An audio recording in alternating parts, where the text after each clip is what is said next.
மற்ற நாள்லாம் நற்கரணே சீன்ல வராது, இஷ்டத்துக்கு அடிச்சு விடுவாங்க. வேளாண்ல குறிப்பா எடுத்து பார்த்தீங்கன்னா, ஏன்னா எல்லாம் ரெக்கார்டு, அதனால வேளாண் சொல்றேன், மற்ற எல்லாம் ரெக்கார்ட் பண்ணி சொல்ல முடியாது. அதுல எடுத்து ஆராய்ச்சி பண்ணி பாருங்கள், அனைத்துமே ஊனியல்பு நாட்டம்.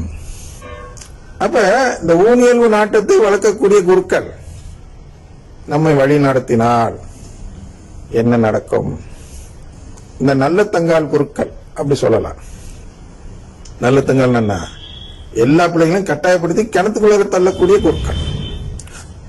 அதுலயும் குறிப்பா நீச்சல் தெரியாத எல்லா பிள்ளைகளையும், நீச்சல் தெரியாத ஒரு தாய் தள்ளிவிட்டு தானும் குதிப்பது, தள்ளிவிட்டு குதிச்சது நல்ல தங்கா. இவங்க என்ன பண்றாங்கன்னா, கட்டிக்கிறாங்க, ஒரு கையில போட்டு கட்டிக்கிறார்கள். அதாவது கட்டாய திருப்பலி, மேட்டேன திருப்பலி என்ற பெயரில் அனைவரையும் பிணைத்து விட்டு, தன்னோடு சேர்த்து பிணைத்து விட்டு, அவங்கள தள்ளி விடுறதை விட இவர் முதலில் குதித்து இவருடைய வயிற்றுல அவங்க எல்லாம் கீழே விழுறாங்க கிணத்துக்குள்ள.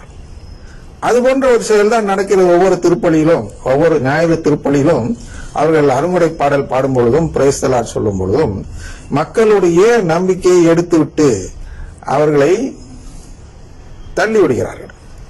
அந்த வசனங்களை தான் நாம் இன்று பார்க்க இருக்கிறோம். முதல் வாசகத்தில் நாம் பார்த்தோம், இந்த ஞாயிற்றுக்கிழமையில் எரேமியா நூல்ல 23வது அதிகாரத்தில் 1 முதல் 6 கொடுக்கப்பட்டு இருக்கிறது. ஆனால் நம் கருத்துக்கு ஒத்து வரக்கூடிய ஒரு நிலை என்பது முதலும் 2வதும். வாசிக்கிறேன். ஆண்டவர் கூறுவது, என் மேய்ச்சலுக்கு உட்பட்ட ஆடுகளை அழித்து சிதறடிக்கும் மேய்ப்பர்களுக்கு ஐயோ கேடு. பாருங்க, என் மேய்ச்சலுக்கு உட்பட்ட ஆடுகளை அழித்து. அப்ப இந்த என், அதாவது கடவுளுடைய மேய்ச்சலுக்கு உட்பட்ட ஆடுனா யாரு? கடவுளின் குடும்பத்தை சேர்ந்தவர்கள். அவர்கள் கடவுளின் மேய்ச்சலுக்கு உட்பட்டவர்கள், கடவுளின் கொட்டிலில் சேர்ந்தவர்கள். அதுதான் உருவகம். உண்மை கடவுளின் குடும்பத்தில் உள்ளவர்களை அழித்து, அழித்து பார்த்தோம்னா சாகடித்து. உண்மை அழிக்கிறார்கள் அல்லது சிதறடிக்கிறார்கள். இவர்களுடைய வேலை இதுதான். சிதறடிக்கிறது என்றால் இங்கிருந்து அடுத்த சபைக்கு போக வைப்பது, இந்த நம்பிக்கை விட்டு ஓட வைப்பது. அது அவனா ஓடிறான்.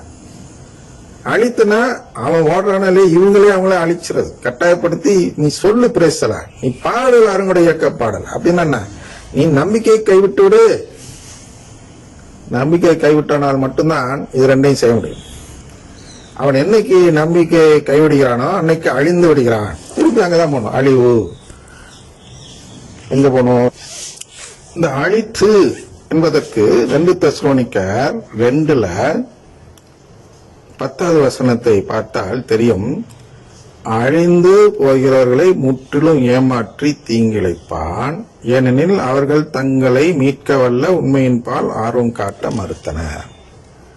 அப்ப அழிந்து போகிறவர்கள் யாரு? தங்களை மீட்க வல்ல உண்மையின் பால் யாரெல்லாம் ஆர்வம் காட்ட மறுக்கிறார்களோ, இந்தவர்கள் தான் நல்ல தங்கால் குருக்கள், போலி குரு எல்லாம் சொல்றோம் அல்லவா. இதெல்லாம் தங்களை மீட்க வல்ல உண்மை, அந்த கடவுளின் குடும்பம் என்ற அந்த உண்மை, CCC1 என்ற அந்த உண்மை இருக்கிறது அல்லவா, அதுல ஆர்வம் இல்ல. வேற எதுல கூட்டம் சேர்க்கறதுல, பேர் எடுக்கிறதுல. அப்படி இவர் தான் சிறந்த குரு, இவர் பின்னாடி நிறைய பேர் வராங்க மீட்டிங்க்கு. அப்படி இவர் கை தூக்குனா எல்லாம் கை தூக்குறாங்க. இவர் பிரேசலாட் சொன்னா ஓ எல்லாம் பிரேசலாட் கத்துது. அதனால இவர் தான் சிறந்த முறையில் திருப்பலி வைக்கிறார். இப்படிலாம் அந்த பேர் எடுக்கணுமா, நல்ல பேர், அதுல ஆர்வம், பேர் எடுக்கிறதுல ஆர்வம். இவங்களெல்லாம் கொண்டு போய் கடவுளின் பிள்ளையா மாற்றுறதுல ஆர்வம் இல்ல. அதான் மீட்க வல்ல உண்மையின் பால் ஆர்வம் காட்டுவது. இவர்களெல்லாம் மீட்பு பெற்று தருவதில் ஆர்வம் காட்டுவதில்லை, தானும் மீட்படைய வேண்டும் என்ற ஆர்வமும் இல்லை. இவர்களெல்லாம் அழிந்து போகிறவர்கள் அப்படின்னு அது சொல்லுது.